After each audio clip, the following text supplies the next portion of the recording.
Circuit 42 would like to thank Pop Culture Paradise, Toy Anxiety, the Spawn Point Gamers Lounge, and Dragon's Lair San Antonio. Hey everyone, we are here at the newest episode of Pass the Popcorn. I'm your host, Ian McIntosh, and I'm here as special guest, Jason Trost. Hey, how's it going? Doing good. How are you doing today?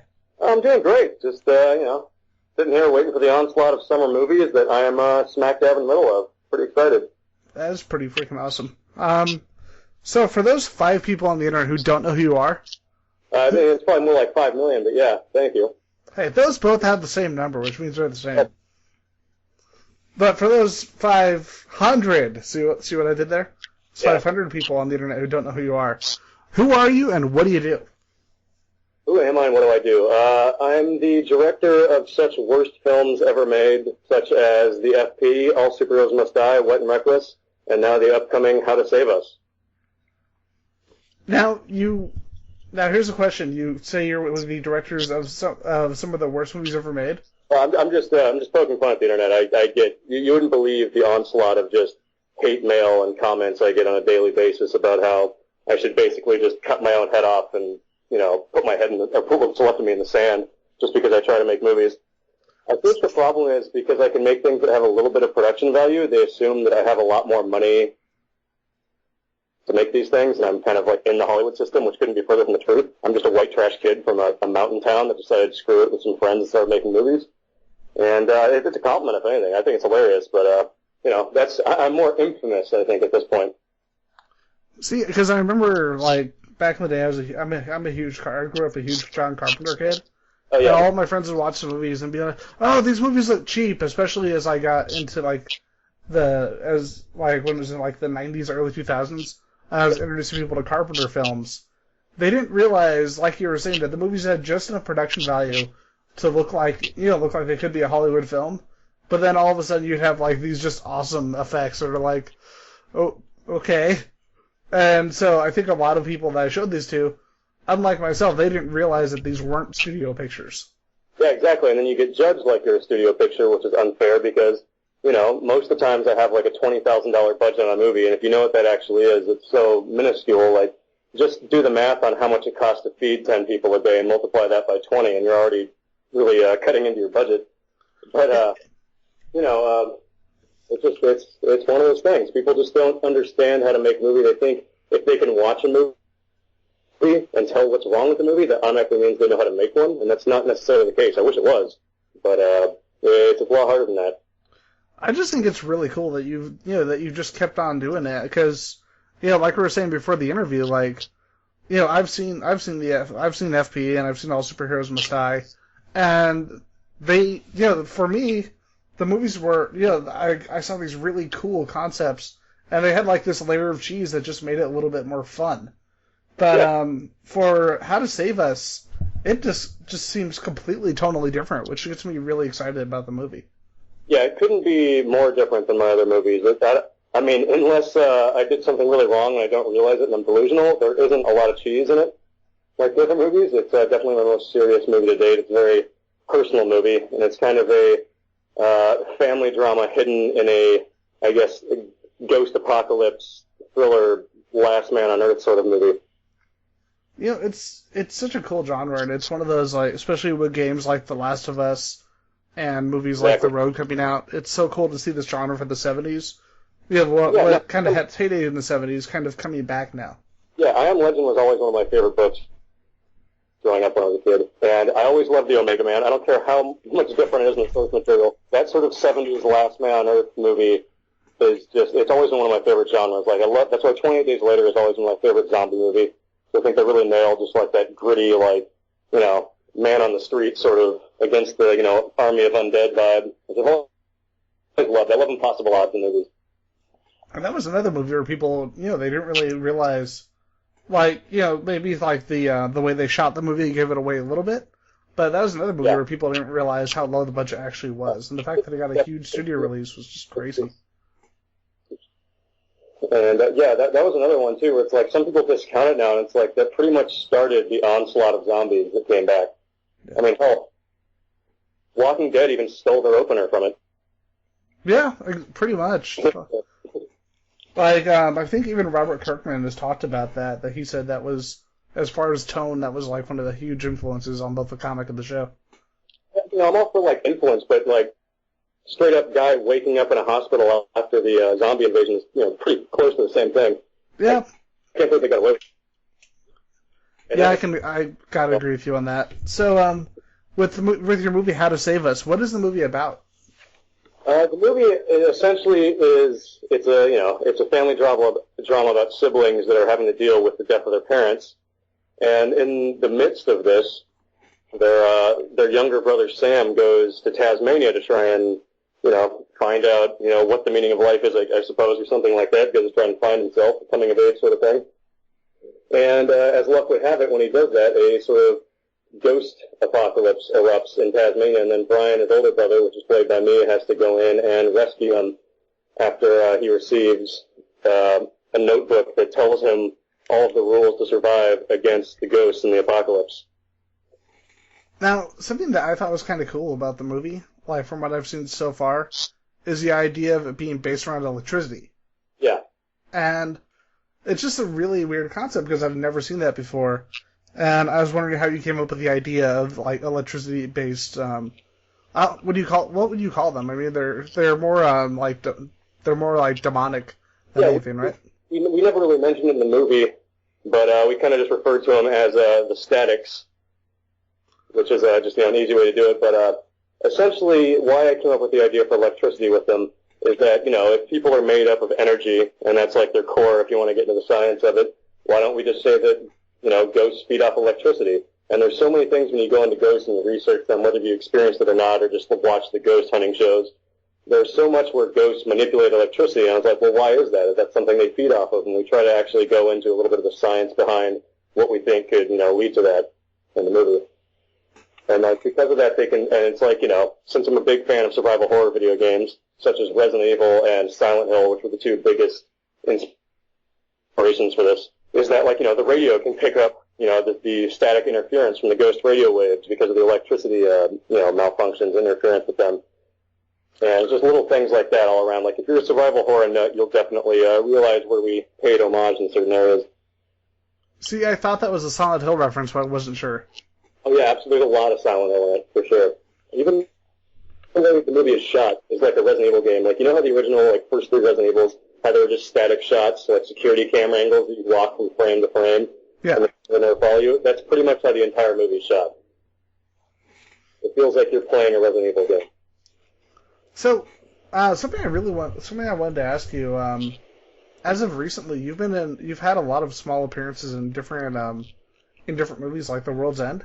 Yeah. How did that come about? Because I'm watching the movie and it's like, wait, is that cannibal's wearing an eye patch and he's dressed just like the FP guy? Yeah, that was I think that was This Is the End. I don't remember, they came out the same year. And This Is the End. I'm sorry, I all the time, but it was confusing. They came out like a month apart. It was like, guys, what the hell? But yeah, no, that came about because I was down in Louisiana to be in Hatchet 3, which was for a buddy of mine who directed that, B.J. McDonald, and they pushed the movie like 10 days right when I got there, so I was just there with nothing to do. My brother happened to be shooting This Is the End. He's a cinematographer, and so I just hung out with my brother, and I kept going to set for This Is the End, and I was out drinking with Seth Rogen and them one night, and they, I guess somehow my brother had shown them the FP, and they didn't you should be in the movie tomorrow. And then I was like, yeah, sure. Best Seth Rogen impersonation ever. And then I was like, yeah, sure, that's cool. And then the next day I get a call, it's like, all right, come in. And then I just went to set for 3 days, and I ended up helping eat James Franco. It was a really weird series of events. Yeah, I have this friend, I don't know why, but I do know why. He always calls James Franco Frames Janko whenever he's around me. And literally I asked why the hell you call him that.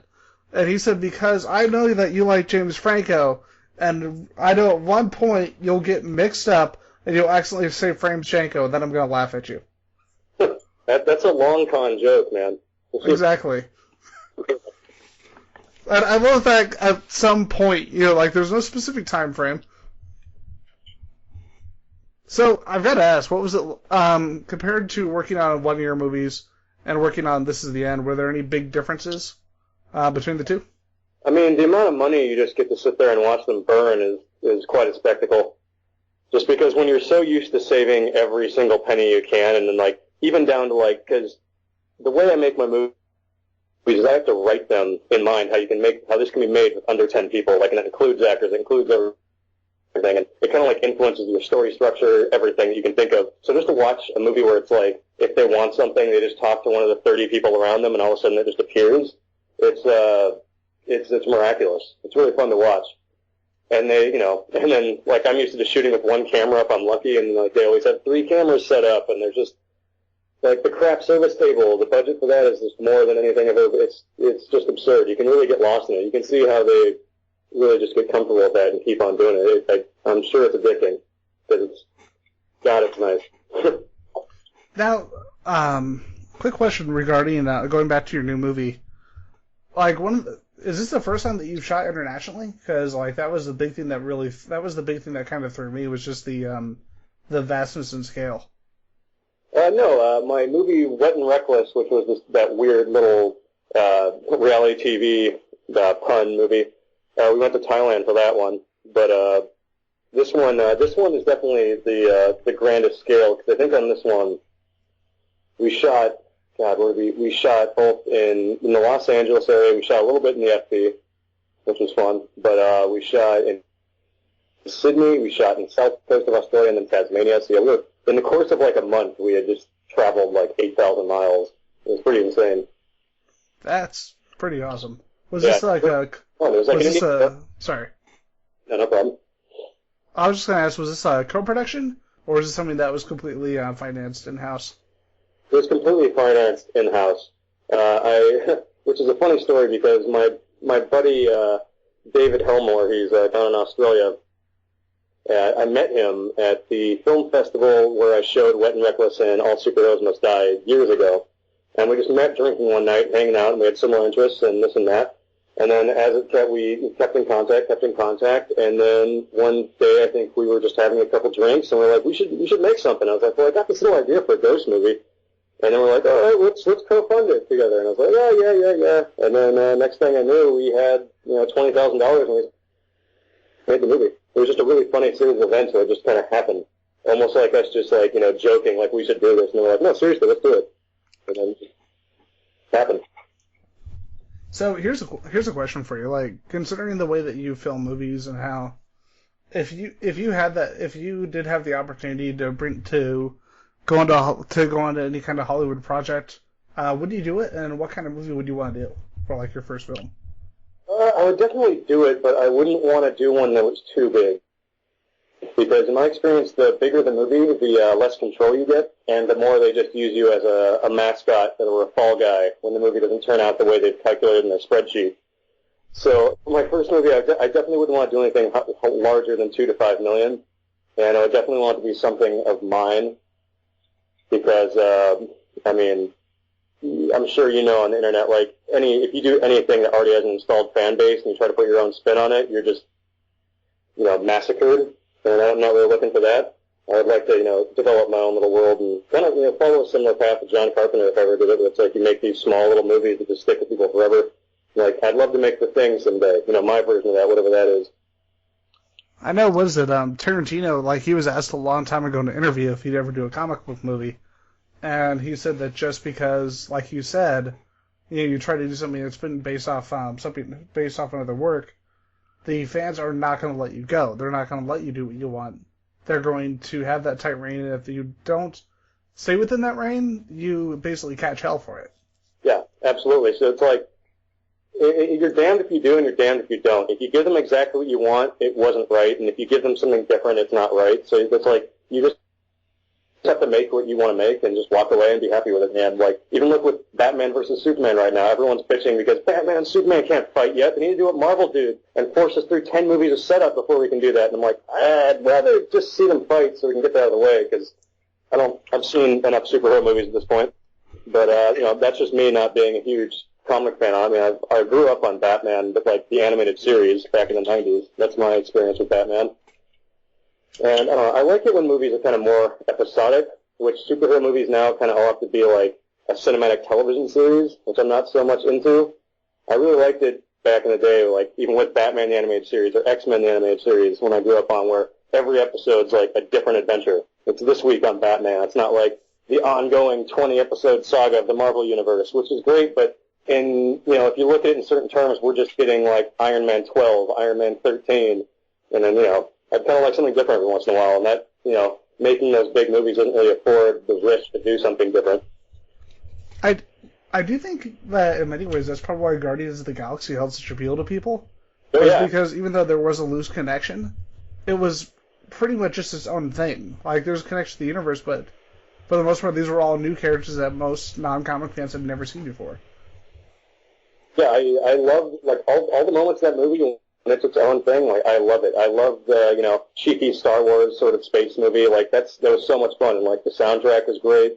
All that was super awesome, and, like, I know Marvel was scared before they released that. They were so scared. I mean, that's the rumor why Edgar Wright got kicked off Ant-Man, was because they were so sure that Guardians of the Galaxy was going to flop because they took such a risk with it. They didn't want 2 flops in a row.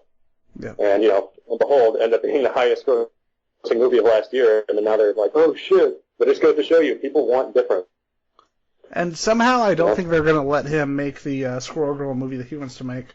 No. I don't think so. So, talk about comic book movies, superhero movies. You've got a movie coming out in 2015 called The Last Superhero with Lucas Till from X-Men First Class.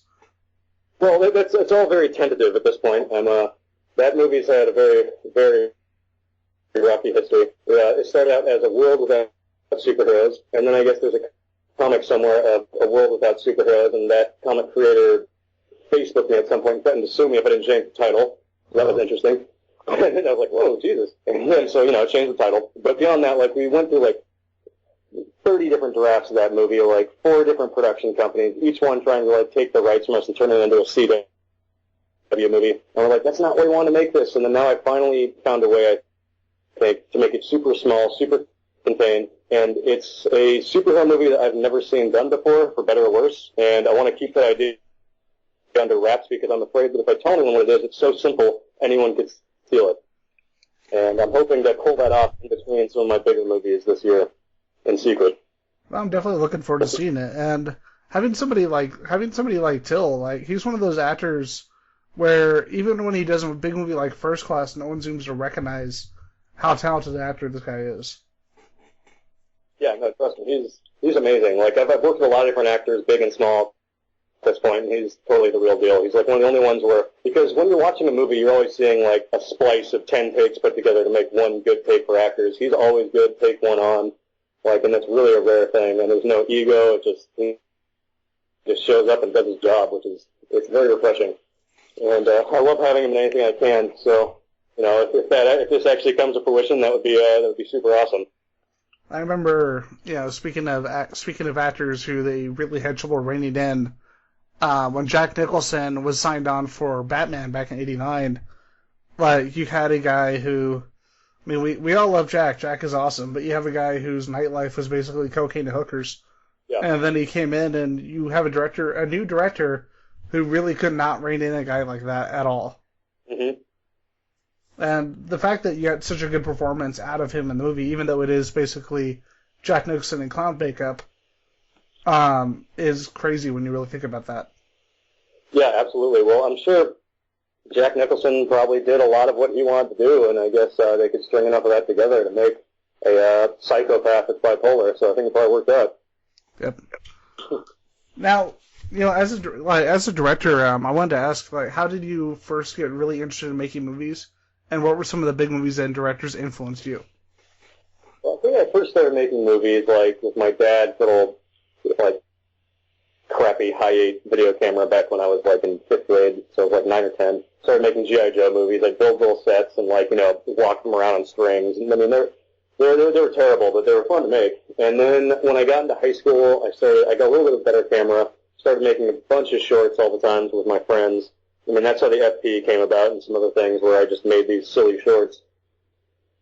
And then eventually I just, kept going up and up and up, and I started writing feature film scripts. And then after I wrote about 20 of those, I finally made a real movie. And, just kept on going, kept trying to, like, shoot higher each time. But my definitely I guess my motivations as directors. The movie I remember that made me want to make movies was Terminator 2, because I was 4 years old, and my dad took me to see that movie for whatever reason. Thank God I did. But I remember I was pulled out of the theater because I was crying because Arnold died at the end, and I was like, God, I want to be Arnold. I want to be the T-800, and that led to the wackiness that ensued today. But as I grew, James Cameron was always a big inspiration for me, but John Carpenter is really one of my biggest, because I like how John Carpenter could kind of do a wide range of genres, and he didn't have to get pigeonholed into one thing. Like, he could do Big Trouble in Little China, which is totally wacky, then he could do Escape from New York, then he could do Halloween, he could do The Thing, like all these movies that are completely different, but like he could just keep doing it, and it was awesome. And there's just like a ballsy originality to his sort of movies, and they're very simple, which I think a lot of movies now have definitely lost touch with, but especially in the age of CG. That I appreciate a really grand story told in a simple way. I like high concepts that are simple, and it's really hard to find now. See, and that's what I really liked about that period of time. It was almost a time where you could just, especially in the 80s, where you could just tell the story you wanted to tell, and it could be completely whacked out. You could have a Buckaroo Banzai, and people would be like, "Here's some money. We don't know if it'll make money back, but here's some money." Well, it was great because they weren't spending that much money on them, so you could take risks. And because back then people actually had to use their imaginations and actually had to be creative with their budgets and actually tell interesting stories that had a cool concept. Instead of we got a decent concept, but let's throw 2 hours of CG fights where it just becomes a bunch of pots and pans smashing together. And you walk out and you're like, I guess that was a movie. I mean, there was a lot of cars flipping. I don't know. I can't tell you what it was about. Which I think all movies have kind of just become this chaotic sort of just noise, as opposed to actually telling a story. I'd rather get to know 3 or 4 characters really well than watch 20 strangers for 2.5 hours beat the shit out of each other. Yeah, that's kind of just what it is now. It's funny. I was watching. I was listening to the commentary for The World's End. Yeah. And I never realized, watching that movie, I assumed there was a good chunk of CG work in that movie. Yeah. And then when they tell you there is none, and you're looking at what they did, especially with some of the animatronics, It's like, holy shit. First off, that's awesome. Second off, I want more movies like that where they realize that they can make these effects that people will assume are digital and just put them out and actually make real practical work. How shitty is that you can only do things with practically if they look CG, or else people won't accept it. That's the thing that's disheartening to me. It's a filmmaker now, it's now you have to make it look fake even if it's real. Because I've done that too with some things where when you do things for real, people are like, oh, it looks too real, it looks stupid. And you're like, what? And you actually have to put a CG filter over it of some kind just to make it look fake again. It's like, God. But I mean, it's small steps. I like what Edgar Wright's doing, and there's some other people out there like Christopher Nolan things that will actually try to do as much real as they can. But it always harkens back to me that would any of us want to be Indiana Jones if he was running away from a CG ball? Well, we already saw that. It involved monkeys and prairie dogs, and you see how audiences respond to that movie. Yeah, well, that's just us. The sad part is watching kids who grew up on the Star Wars prequels and actually like them, and they're totally cool with CG. They're like, oh, yeah, it's neat. And I don't know. It's weird. It's weird growing up and being like, I'm getting older. I'm in the old generation now. Well, the problem with CGI, it's a tool, and people use it to make their whole movie. I think it should be used as an additive, not as just how you make your movie. Exactly. Was it that ironic quote from George Lucas where he says a special effect without a story is a pretty boring thing? Yeah. He did what he did, and it's just I don't know. I wanted to be a filmmaker when I was a kid because I wanted to make movies, not cartoons. And it seems like everything's just kind of a cartoon now, so it's kind of disheartening. That's why, again, I like to make my movies the way I make them because I feel like I still get to make movies. I'm not pressured into putting in a bunch of cartoon crap. And that's the way to do it, You actually make the movies you want to make, and even somebody like Guillermo del Toro, who's a studio director now, when they told him to make Pacific Rim 2, he said, I'm going to make my movie, my fucked up, crazy haunted house movie, and then I'll go make Pacific Rim 2. Yeah, which is really smart because you need to have that because he's going to get the shit beaten out of him by a bunch of executives telling him what to do and this and that. and a bunch of corporate crap. So it's nice that he can, like, actually get an art piece out of the way so that, like, you know, when he's in those meetings getting, you know, pinned up against the wall, he can actually, like, you know, enjoy himself and go home and go to sleep at night because he knows he did something he loved before it. Like, it's smart. Like, I think, I love it when filmmakers do that. When, like, especially, like with Chris Nolan, too, he did that. Like, in between each Batman movie, he'd go off and make a cool little movie on his own. I mean, I guess Inception wasn't small, but I always loved The Prestige, and he went and did that in between the first two Batmans. You're like, holy shit, this is awesome. The Prestige was great, and it's a movie that, like, so few people I know about, and then I show it to them, and then I tell them who made it, and they're like, what the fuck? There was a movie with, what did they call it online? They said, Wolverine and Batman fighting each other with magic tricks. And, like... Yeah, and Nikola Tesla, like... Yep. That movie's awesome. Like, that might be my favorite Christopher Nolan movie. Just, again, because it's so simple.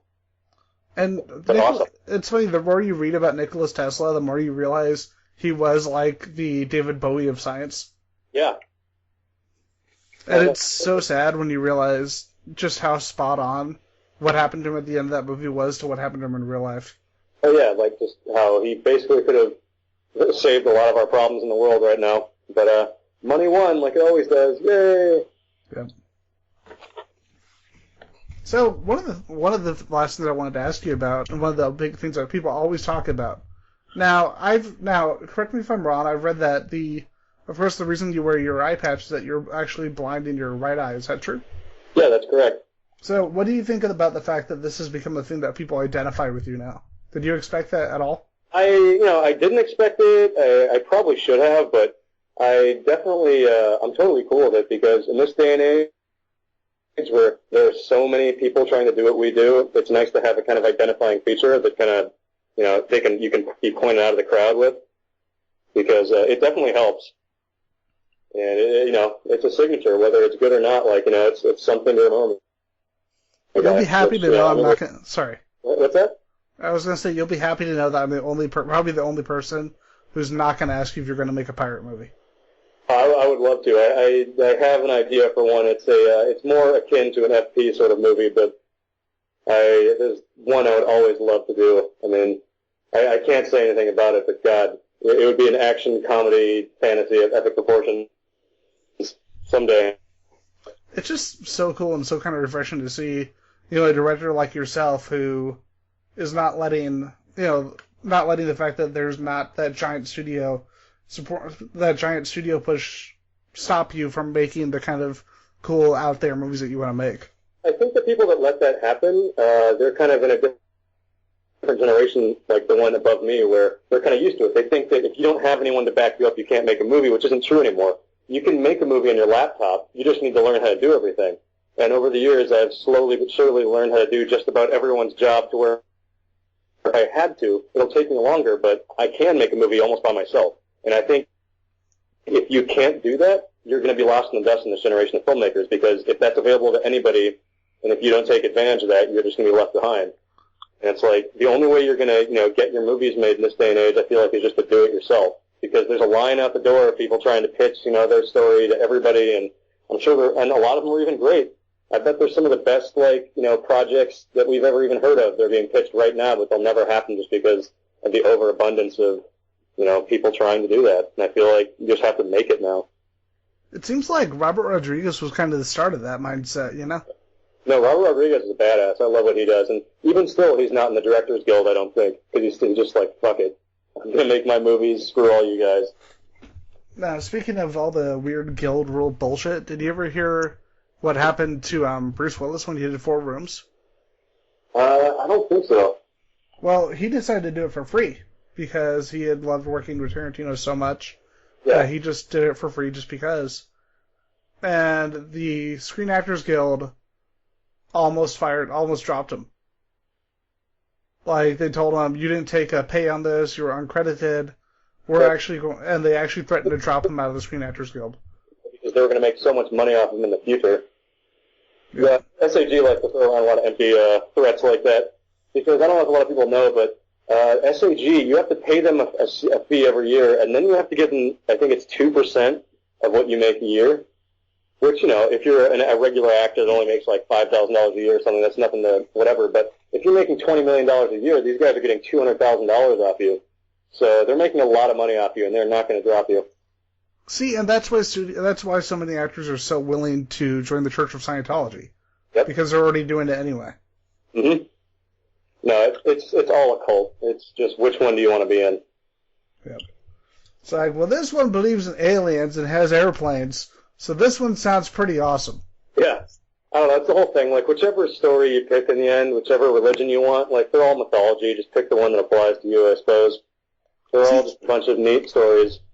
See, I have the same point of view. Like, I told somebody the other day, because one of my friends was raging about Tom Cruise, so I wanted to show him Edge of Tomorrow. Oh, God, Edge of Tomorrow is awesome. Oh, I know, right? That was, like, everything that we kind of grew up on in a modern movie. How many arguments I've gotten into trying to get people to watch the movie, but they won't just because they hate Tom Cruise. They don't even know why. They just say just because he's a Scientologist. And it's like, look, granted, Scientology is probably crazy. I don't know enough. I'm not one myself, so I don't really have, I don't know. But it's like, yeah, they're crazy, they're weird, they're cultish, but it's like, it's still, the actor is not himself. Like, it's his movie, it's his piece of work. Like, who gives a shit what he does in his real life? If you think that Tom Cruise, by being a Scientologist, is the worst person in Hollywood, you're just horribly misinformed about a lot of things that people do in Hollywood that are just terrible. Exactly, and I think a lot of them also don't realize how many actors they like are Scientologists. Yeah, absolutely. So many. Or filmmakers, too. They just keep it a secret. Like, was it one of my friends just did not believe me when I told them that Jason Lee and Ethan Suplee were Scientologists. Yeah. And it's crazy because it's like, yeah, everyone will piss and moan about Scientology, and it's like, I'll agree, there's some crazy things they do, but guess what? All religions do crazy shit. What about the Crusades? What about all the genocide different religions have done? Like, they're all crazy. Sorry. Like, it's just people are people. Like, who cares? Separate their work from who they are. Yeah, it's what I tell people. Every religion, I tell them, to me as an agnostic borderline atheist, I kind of view every religion as having its own weird little quirks that make it kind of weird and out there. Yeah. So for me, I don't see a huge difference. I'm a huge believer in, different strokes for different folks. Do whatever you need. Like, I don't care. Like, as long as you're happy, do what makes you happy. As long as you're happy and as long as you're not killing people. Yeah, as long as you're happy, you're not killing people, believe whatever you want. That's really where I'm at. Yep. So, with that, was there anything else you want to talk about regarding your movie or any of your other works? Oh, well, I mean, just that How to Save Us comes out June 5th in limited release. I'm sure there's going to be a theater list soon of which ones that are playing it. But I think it's somewhere around 18 theaters in the country, and it'll expand if it does all right. And then I think it comes out on home video in the end of September. I live right down the street from the Alamo Draft House, so I'm hoping it shows up there. I hope so, but they're kind of hard asses to get anything in it. So I wouldn't hold your breath. Fair enough. Which, it sucks. I wish it could, because I know a lot of people that get this all the time, because they keep being like, what about the Alamo Draft House? And it's like, not exactly cool enough to get into those. It's a lot of politics, unfortunately. It should just be like, I have an eye patch. This should be reason enough. I should just be like, you sell my face on a movie in your vending machine. Put my movie player there. It should be that easy, but it's not. Wait, really? The FP is Alamo Draft House. And oh, yeah. One of the theaters does a thing, they sell my movie. But my movie, they'll never help me with any movie beyond the FP. It's really weird. I don't know what I did to piss them off at some point, but I am just blacklisted. That is really freaking weird. Yeah. All right, so where can people find you on this wonderful, wonderful place called the Internet? You can find me on Twitter. I am at TheJTro. That's JTRO.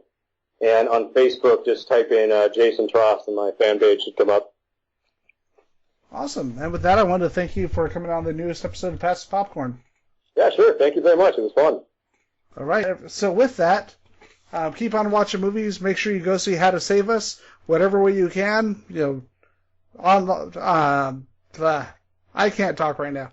Video, theaters, however you can go see it. Just see it, because it looks really freaking creepy and awesome. Also Silent Hill. Yes. And if you don't see it, Jason Trost is going to track you down and throw stuff at you. Because I can't find you. We do read your tweets when you say you want to kill us. We know who you are.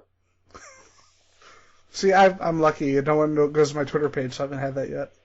It's as soon as you do something of note, they'll come after you. All right, and with that potential threat on my life of digital online, totally for reals bros murder, let's bring this episode to a close.